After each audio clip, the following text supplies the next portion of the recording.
परमपिता परमात्मा पूर्ण ब्रह्म सारी सृष्टि के रचनहार कबीर परमेश्वर जी की असीम रजा से आप सभी पुण्यात्माएं परमात्मा की अमर कथा सुनने के लिए उपस्थित हुए। पुण्यात्माओं, सौभाग्य आपका, आपको ऐसे समय में मनुष्य जीवन प्राप्त है जो समय बहुत ही मुश्किल से सुलभ होता है। आप जी अभी अध्यात्म मार्ग से परिचित नहीं हैं। आपके शुभ संस्कार आपको यहाँ लाए हैं। अब धीरे धीरे आप इस ज्ञान से परिचित होते जाओगे। आप उस गए हुए समय को बहुत पछताओगे। सारा जीवन हमारे पूर्वज दादे परदादे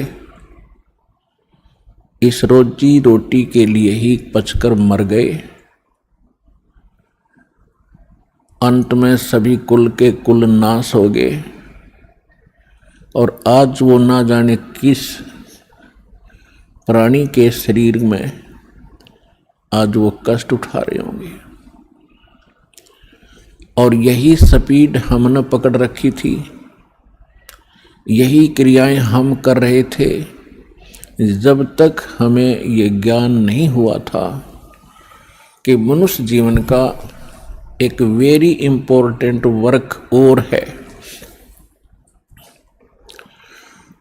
और जो वेरी इम्पोर्टेंट काम था, घना जरूरी कार्य था मनुष्य जीवन का, उसको तो हम एक एक्स्ट्रा सा काम मान रखा था। 6 महीने में कभी चले गए अपने इष्ट धाम में, कोई त्यौहार आया उस दिन कोई प्रसाद बना लिया और खा लिया, कभी थोड़ी बहुत कोई आरती मंत्र जैसे भी प्राप्त थे कर लिए।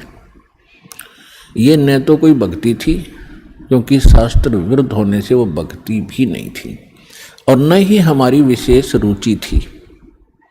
आत्मा परमात्मा के बिना तड़पती रहती है, इसलिए वो कभी अंगड़ाई लेती थी तो काल ने ये 36 जाल बना रखे हैं। कोई तीर्थ बना दिया, किधर मंदिर बनवा दिया, कहीं पर ये नकली संत बैठा दिए उवा बाई बकने वाले, तो हम वहाँ जाकर अपनी आत्मा को संतोष दिलाते थे कि हमने मत्था टेक लिया, 5.25 का प्रसाद बांट दिया और नाम ले लिया गुरुजी से, हमारा कल्याण हो ही जाएगा। ऐसा नहीं था। ये सब काल की भूल भुलैयाँ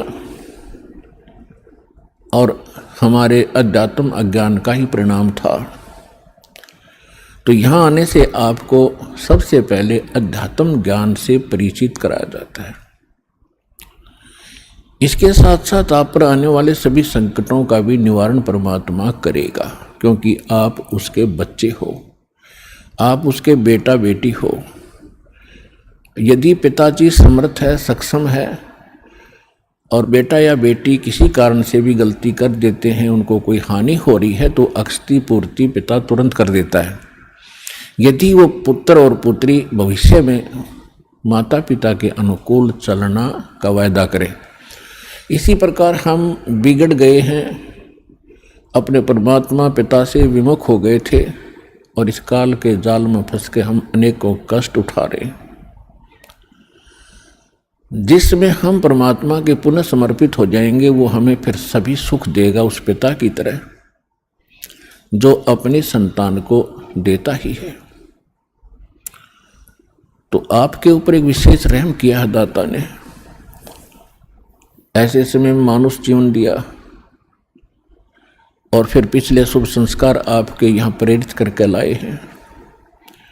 यहाँ पर कोई भी पुण्यात्मा भले ही कोई किसी रोग के कारण आया है, कोई अन्य संकट निवारण के लिए ही यहाँ पहुँचा है, उसके लिए वो दुख, वो कष्ट, वो संकट एक वरदान सिद्ध होगा यदि वो इस मार्ग पर ढंग से समझकर टिका रहा तो।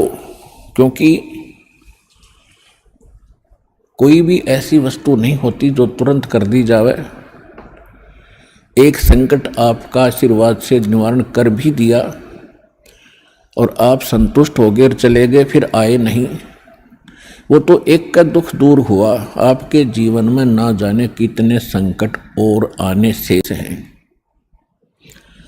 और यहाँ आते रहोगे तो उन सभी का निवारण सहज में होता रहेगा। आपको पता भी नहीं चलेगा कि कोई आपत्ति हमारे पर आनी थी।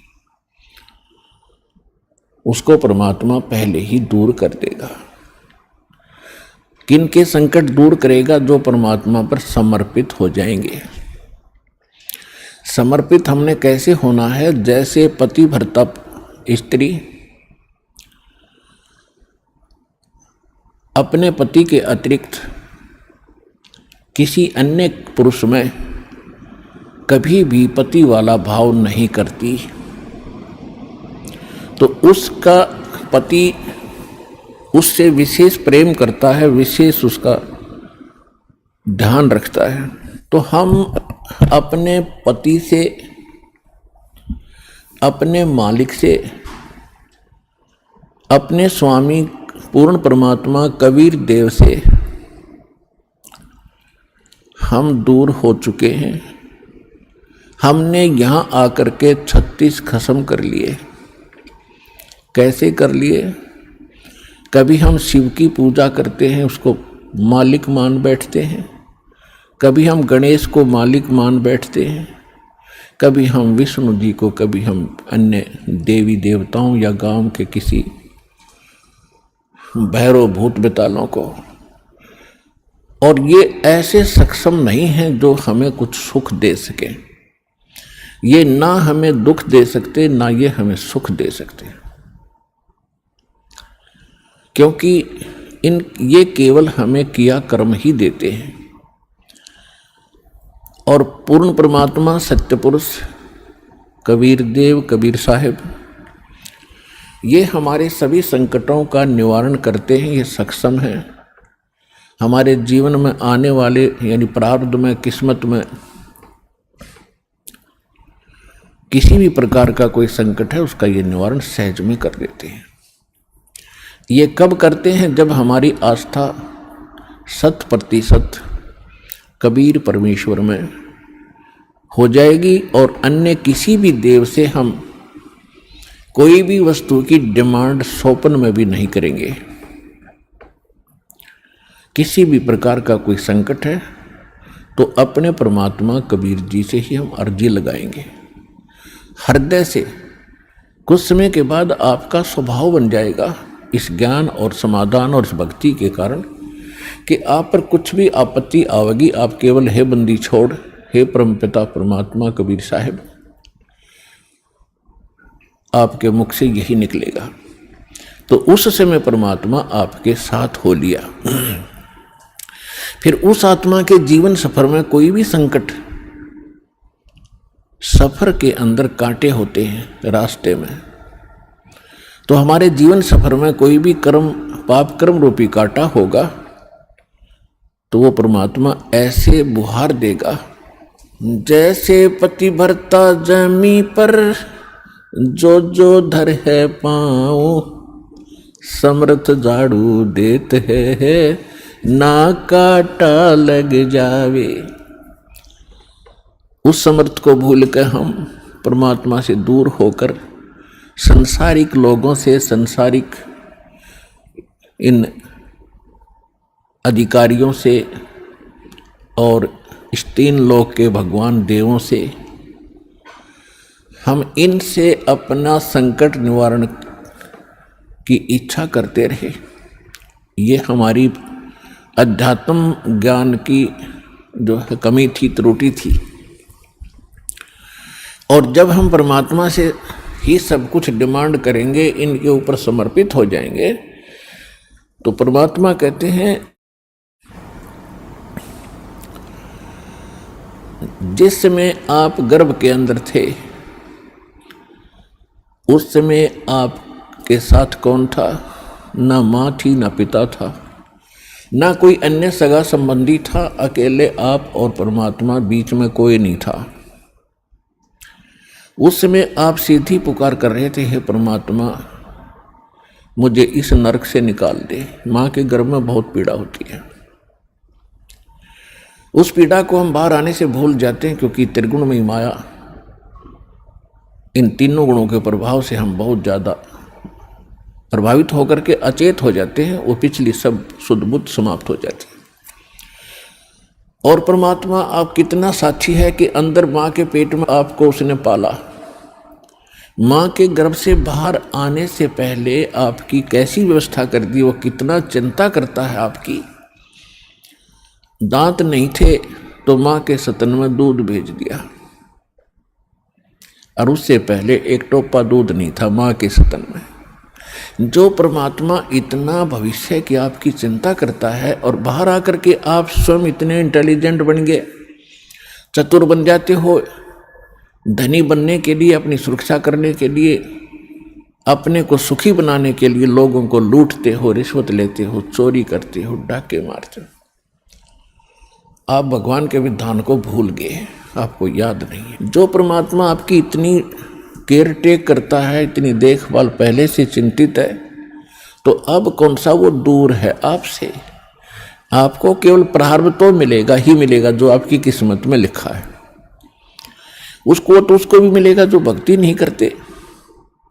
लेकिन भक्ति करने का उद्देश्य मूल यही होता है, आत्म कल्याण हो, और इस जीवन में हमारा कोई पाप कर्म हो, कोई कष्ट आना हो, उसका भी निवारण हो। तो उसका निवारण तो एक ही से हो सकता है, उस परम पिता परमात्मा पूर्ण ब्रह्म से। अन्य भगवान, अन्य ये देव, वो संकट निवारण नहीं कर सकते। पाप के हमारे किस्मत में लिखे हुए कर्म को वो नहीं समाप्त कर सकते, वो भोगना ही पड़ता है। केवल कबीर देव, कबीर साहब, ये हमारे इन पाप का नाश कर सकता है, हमारे जीवन को सुखी कर सकता है। तो क्या बताते हैं, उस समर्थ की रीझ छुपाई, अब कुल कुटुंब से राता, गर्भ के अंदर बचन भरे थे, कहाँ गई वो बात। अब देखो परमात्मा फिर आकर हमें सचेत करते हैं, क्योंकि काल ने तो हमारे ऊपर पर्दा डाल दिया, बुद्धि पर पत्थर गेर दिए।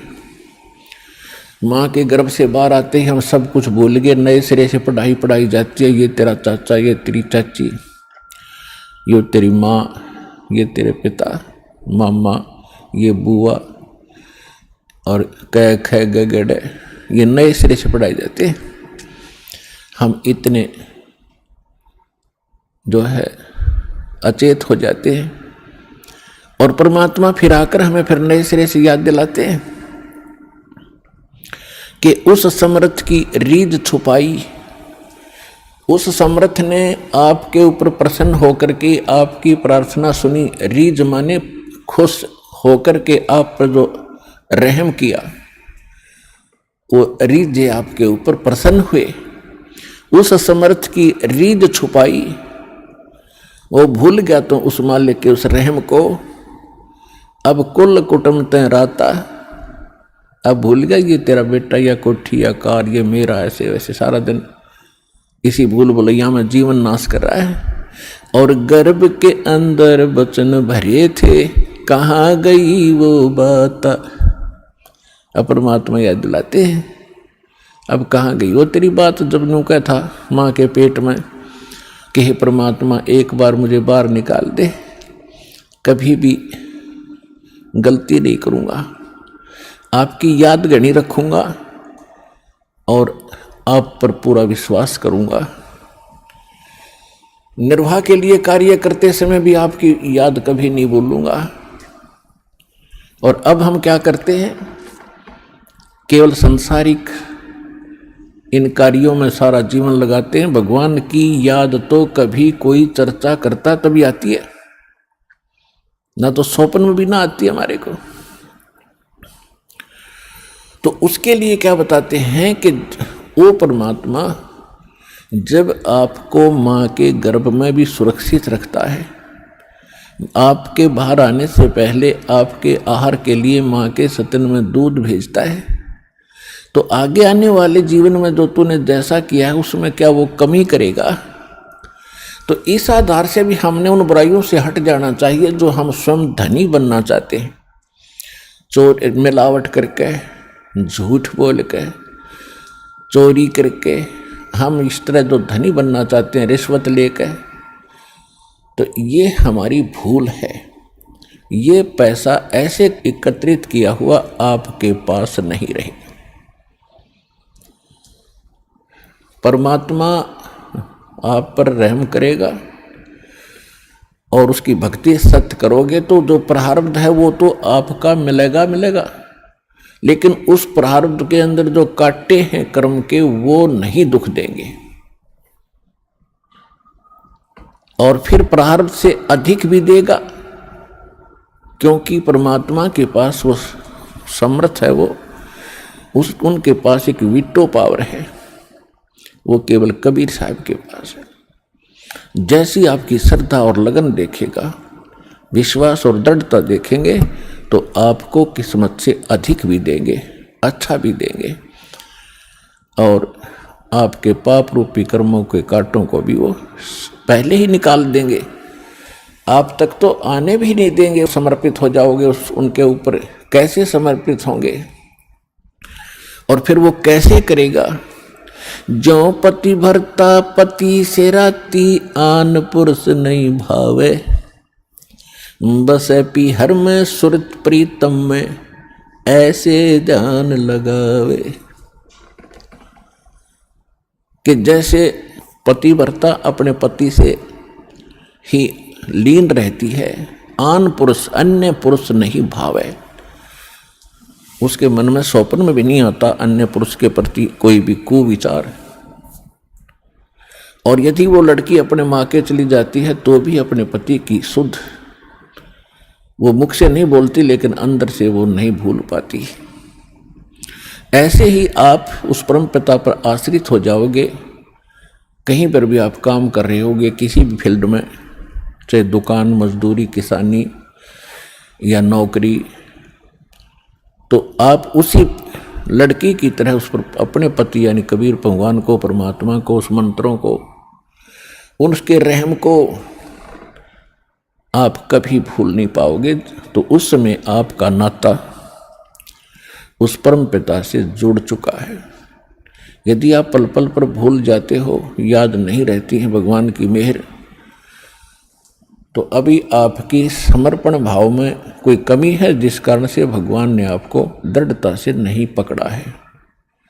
तो जब आपको परमात्मा दृढ़ता से कैच कर लेगा, आपकी सच्चा समर्पित भाव देख लेंगे, वो तो अंतर्यामी है। तो उस समय कहा है कि जैसे पतिव्रता जमीन पर और जो जो धर है पाँव जितने कदम रखती है, समर्थ झाड़ू देत है ना कांटा लग जाए। इतना दयालु है ये कबीर भगवान।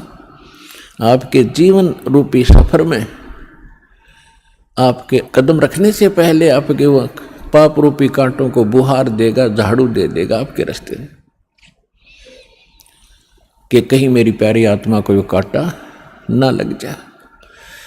अब दास देख रहा जिसने आज 20-20 वर्ष हो गए नाम लिए, ने 10-10 वर्ष हो गए, 15-15 वर्ष हो गए, 5-5 वर्ष हो गए, 6-6 वर्ष हो गए, अब वो कितना सुखी जीवन जी रहे हैं, और उनके घरों के पास में, दूसरे रिश्तेदारों में, अपने घरों में दूसरे चाचे ताऊओं में के कर टूट रहे हैं, और कितने कितने दुखों का वो सामना कर रहे। तो वो इन पर भी आने थे, आज उनको पता भी नहीं कि हमारे ऊपर कोई कष्ट आना था, क्यों आया ही नहीं। तो पुण्यात्माओं, आज उन भक्तों से पूछ कर देखना आप, क्योंकि आपको यहाँ इकट्ठा इसलिए किया जाता है, आपसे पहले लगे हुए बच्चे, भाई बहन आपके भी यहाँ आते हैं, और वो आपको अपना अनुभव सुनाते हैं कि हम ऐसे दुखी थे, और जिस दिन से दीक्षा ली है, मालिक की शरण ग्रहण की है, हम पर कोई संकट नहीं आया। आपको दृढ़ता मिलती है, आपको विश्वास होता है, और वो सत्य होती है। जब एक आम आदमी जिसको आप जानते नहीं, वो आपको जानता नहीं, बता रहा, तो सच्चाई होती है।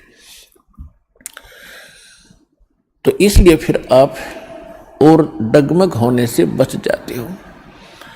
इसलिए आप जी को यहाँ बुलाया जाता है। और जो प्रसंग चल रहा है कि परमात्मा ने जो आपको, जब आप भगवान से जुड़ जाते हो तो आपको परमात्मा अपने कोटे से लाभ देना शुरू करेगा। और फिर आपको ऐसी विधि, साधनाएं, शास्त्र अनुकूल भक्ति विधि बताई जाती है जो आपने फिर अपने पैरों पर खड़ा होना पड़ेगा। जैसे सरकार क्या करती है कि किसी व्यक्ति को रोजगार प्राप्त नहीं है, उसको लोन देती है और उसमें कुछ सब्सिडी भी देती है कि भी 80% सब्सिडी है। 1 लाख रुपया दे दिया, अपना गुजारा कर और धंधा शुरू कर दे, और फिर आप केवल 20,000 ही वापस लौटा देना, 80 माफ कर दिए, तो कितना सहयोग मिल गया उसको। लेकिन उसने अपना तन मन धन से फिर भविष्य में अपने पैरों पर खड़ा होना पड़ेगा, बार बार सब्सिडी मिलेगी नहीं। इसी प्रकार यहाँ आने वाले को परमात्मा अपने कोटे से राहत देनी शुरू करता है और फिर विधि बताता है कि ये कमाई कर और अपने पैरों पर खड़ा हो जाए, भाग्य भक्ति तू कर, ऐसे दान धर्म कर, फिर तेरा गुजारा यानी तेरी भक्ति कमाई बढ़िया हो जाएगी, तेरा अच्छा काम चलेगा, तभी सफलता होगी। क्योंकि आपके भाग्य में सुख नहीं था, संकट थे, इसलिए तो आप पर कहर टूटे, दुख हुए। अब यहाँ आओगे आपको सुख मिलेगा, गारंटेड मिलेगा, आपकी आयु भी बढ़ाई जाएगी। परमात्मा कबीर साहब सक्षम है। लेकिन आप हृदय से चाहोगे, ऊपरले मन से आओगे तो उतना ही लाभ मिलेगा। आप हृदय से चाहोगे और समर्पित हो जाओगे परमात्मा से अतिरिक्त, इस कबीर साहब से अतिरिक्त कोई और इष्ट में आप स्वप्न में भी ध्यान नहीं लगाओगे, तब ये परमात्मा आपका हाथ पकड़ेगा। और समर्थ जब हाथ पकड़ लेता वो छोड़ता नहीं। तो इसलिए आप जी यहाँ आने से पहले इस ज्ञान को समझें और हमारे मूल उद्देश्य को समझें कि हम क्या बताना चाहते हैं। हम केवल यहाँ संकट निवारण और रोग निवारण के लिए नहीं बैठा दास, ये तो एक्स्ट्रा देते हैं आपको, ये तो आपको रूंगे में देते हैं, रूंगे में, ये सौदे में नहीं, हमारे में। हमारे सौदे में तो केवल जन्म और मरण के इस कहर को समाप्त करने का ये हमारा उद्देश्य है। कोटि जन्म तन भर मत होगे, कुछ ना हाथ लगा रे, कुकर सुकर खरबया बोरे, कौवा हंस बुगारे।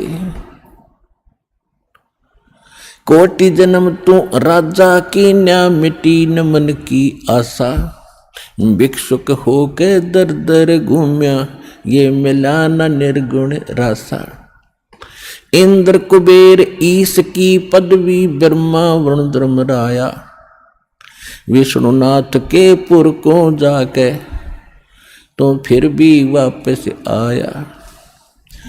असंग जन्म तन मरता होगे, जीवित क्यों न मरे रे, 12 दर मद महल मठ बोरे, बहुर न दे धरे रे।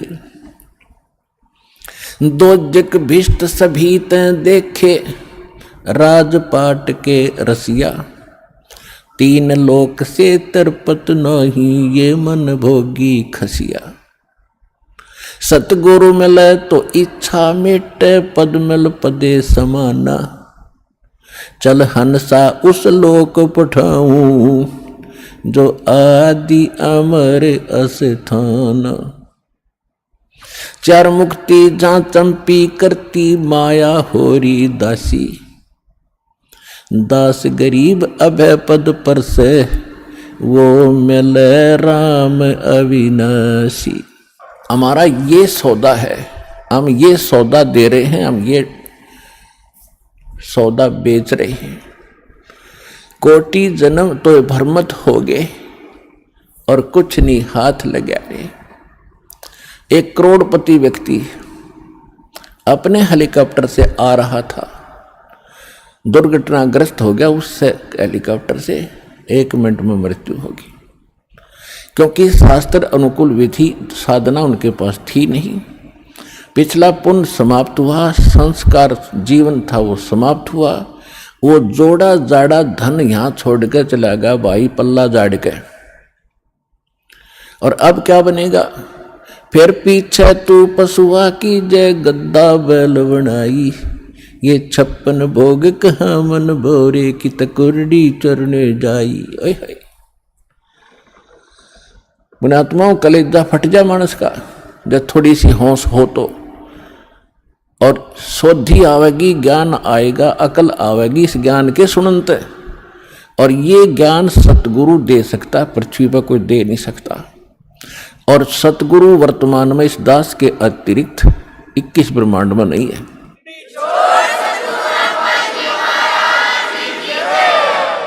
जो परमात्मा का कृपा पात्र हो। तो क्या बताया जा रहा है कि कोटि जन्म तन भ्रमत हो गए, कुछ नहीं हाथ लगा रे। कुकर कुत्ता, शुकर सुअर, खरगदा और कौवा हंस बुगारे, ना जाने कितने पशु पक्षियों के शरीर आपने धारण किए, कितने कष्ट उठाए। राजा भी बना, देवता भी बना। आप जी को दास ने बहुत बार दिखाया है। महावीर जैन जी का इतिहास, वो 60 करोड़ बार गधा और 30 करोड़ बार कुत्ता, ओए होए, और ना जाने घोड़े बिल्ली नपुंसक करोड़ों बार बना। और कुछ बार राजा भी बना, 80 लाख बार देवता भी बना, 80 लाख बार 80 लाख बार देवता बना, और 60 करोड़ बार गधा बन गया। गधा ते कब बना बतेरा, सारी अकड़ निकल जा जीव की। तो खाक देवता बना, फिर गधा बन के खड़ा हुआ। What is this? ये काल की भूल भुलैया, मूर्ख बना रखे अपने को।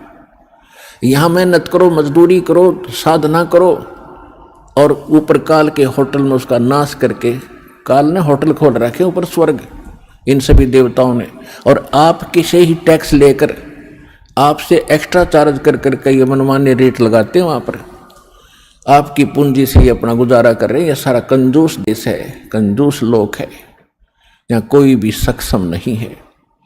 एक ही स्थान है जिसमें किसी चीज़ का अभाव नहीं है, वहाँ कोई टैक्स नहीं है, वहाँ कोई कष्ट नहीं है। ये 5 तत्वों से बना हुआ शरीर नहीं है, वो बिना नाड़ी का शरीर एक तत्व से बना हुआ है। उसमें वर्ग अवस्था नहीं है, उसमें मृत्यु नहीं है, वहाँ सारे भरे भंडार हैं। अब जैसे आप यहाँ आते हो सतलोक आश्रम बरवाला जिला हिसार हरियाणा में, आप यहाँ सारा दिन देखते हो कैसे आपका टाइम जाता है।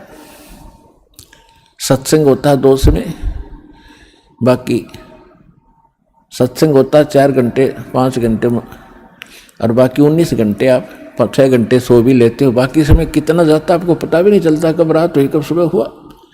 कभी चर्चा करते हो अपने भाई बहनों से, कभी भगवान की चर्चा करते हो, कभी सिमरन करते हो, समय गया। और यहाँ बना बना सारा सामान आपको तैयार मिलता है, ना कोई टेंशन किसी प्रकार की। तो यहाँ तो शरीर 5 तत्वों का आपका इस करके पूर्ण शांति नहीं मिल पाती, क्योंकि एक तो आहार बिगड़ गया हमारा। आहार कैसे बिगड़ गया कि जितना भी आज अन्न बनता है, इसके अंदर किस प्रकार के खाद डाले जाते हैं, और फिर उनको खाकर हम शरीर में हमारे एक विशेष बेचैनी सी सबका बनी रहती है। और वहाँ ऐसा शरीर नहीं है, इतनी शांति, परम शांति है वहाँ पर उस सतलोक के अंदर। तो वहाँ आपको सारी चीज बनी बनाई मिलेंगी, जो भी इच्छा करोगे, जिस भी प्रकार की जो खाद्य पदार्थ वहाँ उपलब्ध है, आपको 1 सेकंड में वही उपलब्ध हो जाएंगी। फिर अपना वहां विकार है ही नहीं, राग नहीं, द्वेष नहीं, शरीर ऐसा नहीं जिसमें ये अपने आप ही कोई न कोई दुख बना रहता है, कोई टेंशन बन जाती है, कोई बीपी हाई कभी लो हो जाता है, वहां ऐसा नहीं है। तो हम जो सौदा यहां पर करते हैं वो ये है, जग सारा रोगिया रे, जिन सतगुरु वैद न जान्या, जग सारा रोगिया रे। कौन सा रोग? भाई जन्म मरण का रोग लगा है, या तृष्णा बडरी खासी। जन्म मरण का रोग लगा है, तृष्णा बडरी खासी। आवागमन की डोर गले में, या पड़ी काल की फांसी। जग सारा रोगिया रे, जिन सतगुरु वैद न जान्या, जग सारा रोगिया रे।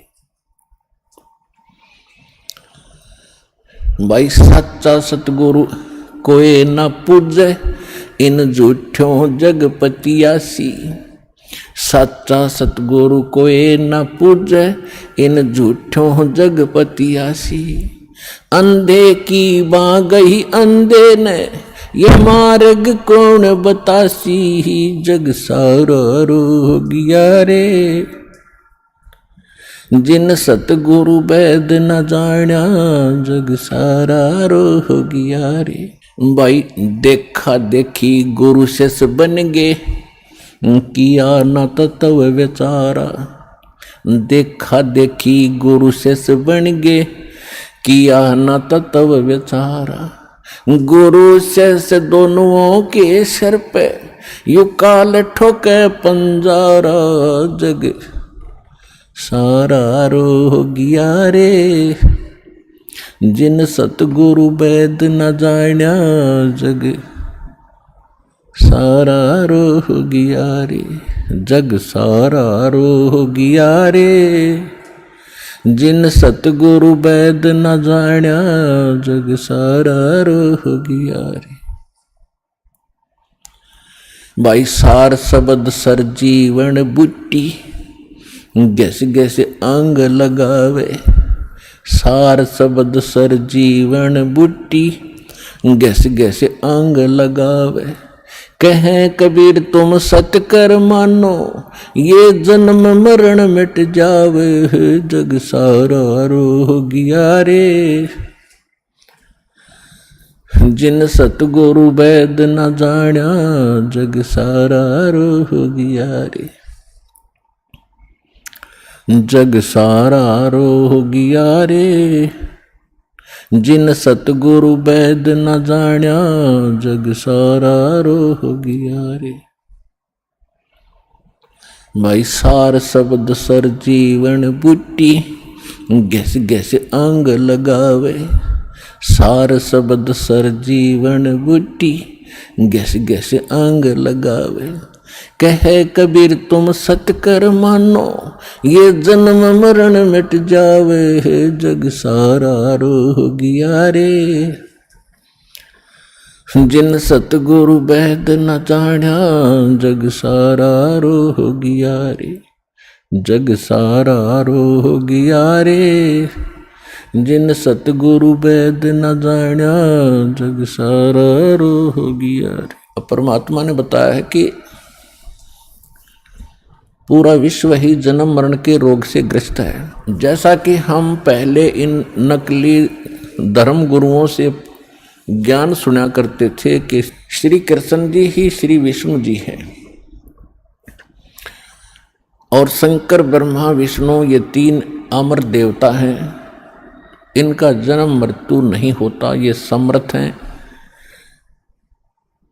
और ये ब्रह्मा जी की पूजा को तो नहीं कराते थे, लेकिन विष्णु जी और शंकर भगवान की पूजा ये हमें करने का सलाह देते थे, राय देते थे। और इनको मृत्युंजय, कालज्य, सर्वेश्वर, अंतर्यामी, न जाने क्या क्या उपमा दिया करते थे।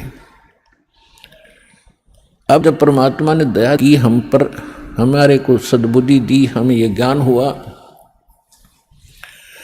और विद्या दी भगवान ने अक्षर ज्ञान कराया। अब हमने जब सदग्रंथों को देखा परमात्मा के उस ज्ञान की रोशनी में, उस तत्व ज्ञान से जब इनको जांचा तो क्या पाया? ये कहते थे श्री कृष्ण जी ने श्रीमद् भगवद गीता का ज्ञान अर्जुन को सुनाया, तो इससे भी भिन्न पाई वास्तविकता ये थी कि श्री कृष्ण के शरीर में युग काल बोल रहा था। ये काल कौन था? ये 21 ब्रह्मांड का स्वामी है, ब्रह्मा विष्णु महेश का पिता है, दुर्गा देवी जी का पति है, और ये तीनों इनके पुत्र हैं, दुर्गा और इस काल भगवान के।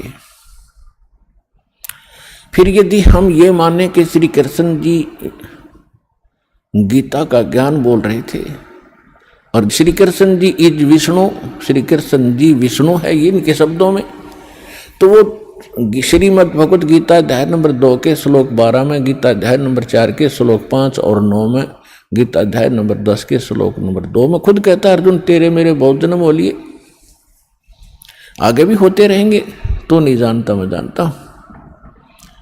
तो इनका भी जन्म मरण का रोग नहीं कटा, ये भी जन्म मरण के रोग से ग्रस्त है, तो इससे आगे फिर बचा ही नहीं जो अविनाशी हो। तो इसलिए परमात्मा का ये एक शब्द, एक लाइन पहली बार कोई सुनेगा तो उसको खटकेगा कि सारा जग जन्म मरण के रोग से ग्रस्त है। आज आपको पता चला कि सचमुच सभी जन्म मरण के रोग से ग्रस्त हैं, इनकी जन्म मृत्यु सदा होती आई है। और परमात्मा गारंटी देते हैं कि हमारे पास एक सार शब्द है, सार नाम है, उसके जाप करने से आपका एक गारंटीड है जन्म मरण मिट जाएगा, यो रोग कटेगा।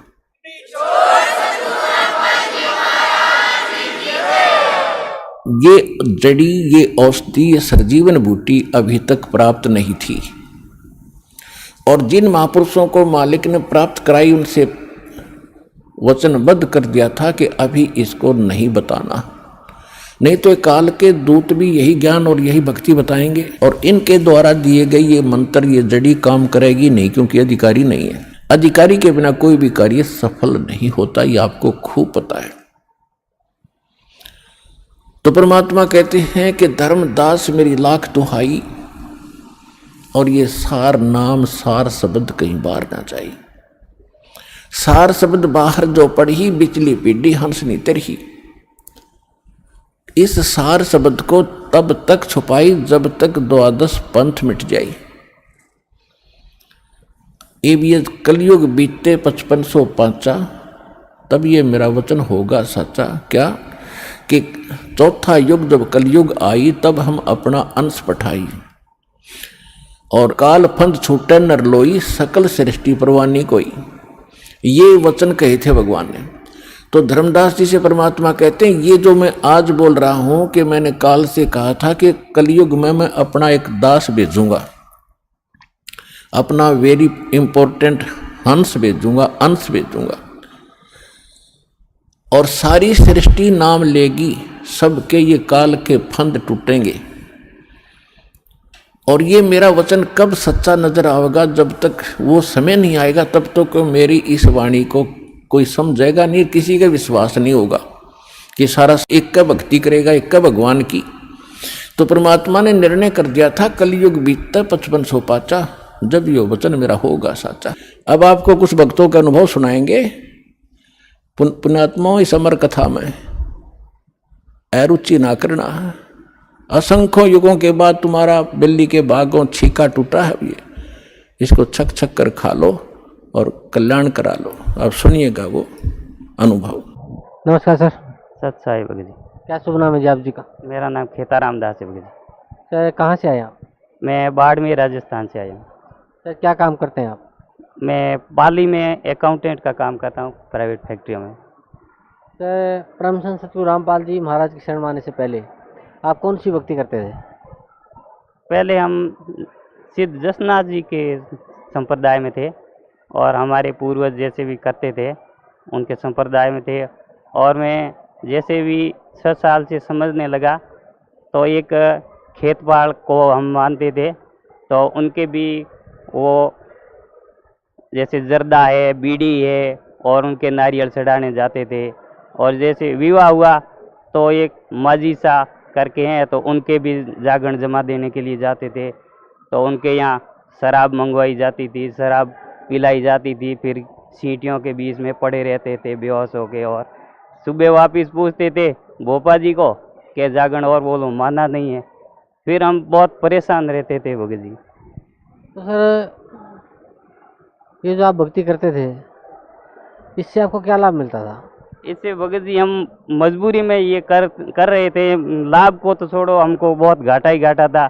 हमारे घर पे मतलब रात को बच्चे चिल्लाते रहते थे, जैसे इनको कोई काट रहा है, बहुत ही परेशान थे बच्चे। तो फिर हम क्या करते हैं, तो उनका समाधान ढूंढने के लिए वो भोपों को जैसे भी हमारी परंपरा में जानते थे, तो उनको भोपों के पास में जाते थे। वो बताते हैं कि उनके यहाँ नारियल चढ़ाओ, उनका जागरण बोलो। ऐसे करते करते भी हम बहुत परेशान रहते थे। मैं काम पे रहता था, तो घर से जैसे भी उनका फ़ोन आता था, तो मेरे को लगता था कोई न कोई परेशानी आ गई है, नहीं तो वो फ़ोन करते ही नहीं थे। फ़ोन आने का मतलब है कोई न कोई समस्या आ गई। और मैं घर से, वहाँ से काम से भी डिस्टर्ब जो होता था, घर आता था, फिर उनको भोपों के पीछे पड़ता था। इस तरह से मैं बहुत दुखी था भगत जी। सर, परमसंत सतगुरु रामपाल जी महाराज की शरण में आप कैसे आए? मैं पाली में काम करता था, तो यहाँ भगत जी एक है, तो वो एक बार यहाँ आके गए थे।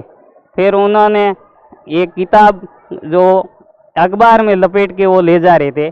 मैंने पूछा कि ये इसमें क्या है भगत जी? कि किताब है। कैसी किताब है, दिखाओ। कि ज्ञान की किताब है, ये दूसरे ने मंगाई, आपको ला के दूंगा। और मेरे को परमात्मा की दया से ये ज्ञान की किताबें मैं शुरू से ही पढ़ता था भगत जी। उसके अंदर मेरे को ये मालिक की दया है कि उस जो भी ज्ञान की किताब मिल जाती थी, जैसे जसनाथ संप्रदाय में है, तो उनके यहाँ भी जो भी किताबें मिलती थी 400-500 की, जो भी वो किताबें मिलती थी, वो मेरे एक बक्सा भरा पड़ा था। मेरे पूरी जो भी किताबें वो पढ़ता ही रहता था। गीता जी पर भी पढ़ता था। मेरे को कोई समझ में तो नहीं आता था, फिर भी मैं पढ़ता था। तो वो भगत जी ने दूसरे दिन किताब ला के दी, ज्ञान गंगा। और मैंने ज्ञान गंगा में कंप्यूटर के टेबल के नीचे रख दी, भूल गया मैं। 3-4 दिन तक मैं पढ़ नहीं पाया। फिर भगत जी फिर मिले कि आपने किताब नहीं पढ़ी, वो बहुत अनमोल है। मैंने देखा भाई अनमोल किताब है तो मैं पढ़ूंगा जरूर। तब तक मेरी बुद्धि काम नहीं करती थी। अनमोल मैंने देखा कितने की है भगत जी? क्या 10 रुपये की थी। मैं क्या समझता, मैं तो ना समझता। फिर उसको घर ले जाके पढ़ा और देखा।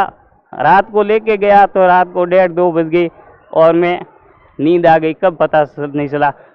सुबह 5 बजे देखा तो फिर पढ़ना शुरू कर दिया।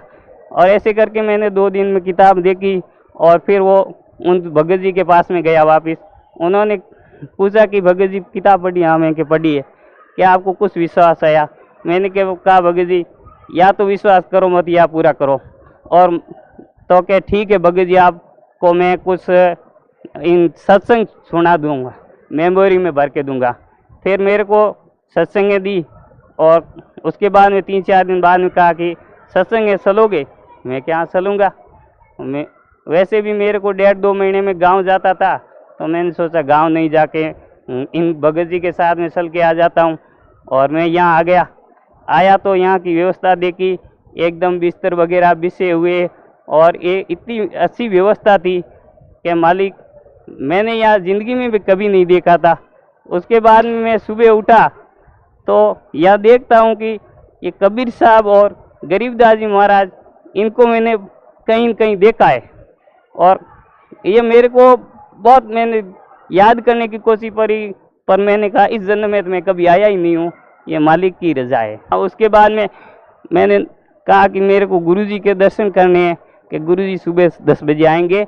आप सुबह मेरे को नियम बताए और मेरे को कहा कि नाम उपदेश ले लो। मैंने नाम उपदेश ले लिए और फिर गुरुजी के सत्संग हुआ। तो सत्संग में मेरे को इतना पूरा समझ में नहीं आया, कुछ कुछ समझ में आया।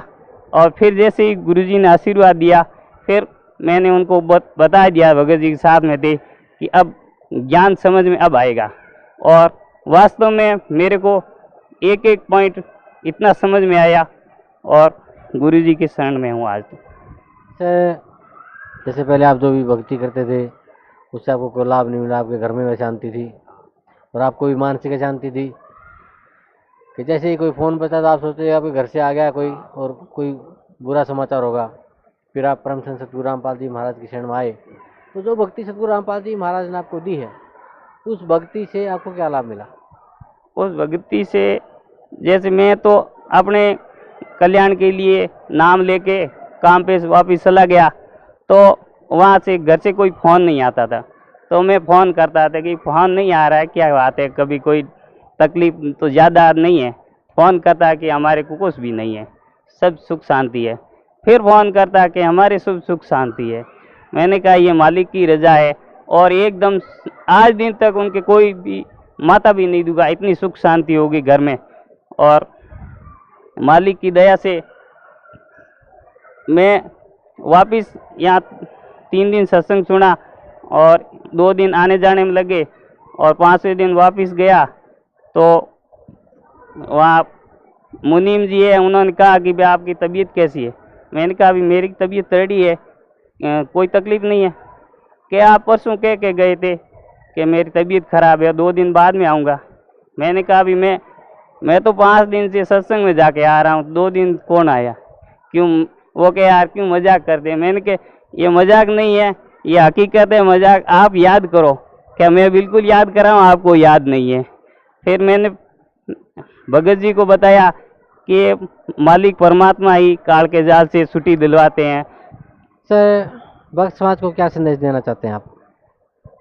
भगत समाज को यही संदेश देना चाहते हैं कि ये अपने शास्त्रों के अनुसार भक्ति है, और परमात्मा खुद आए हुए हैं।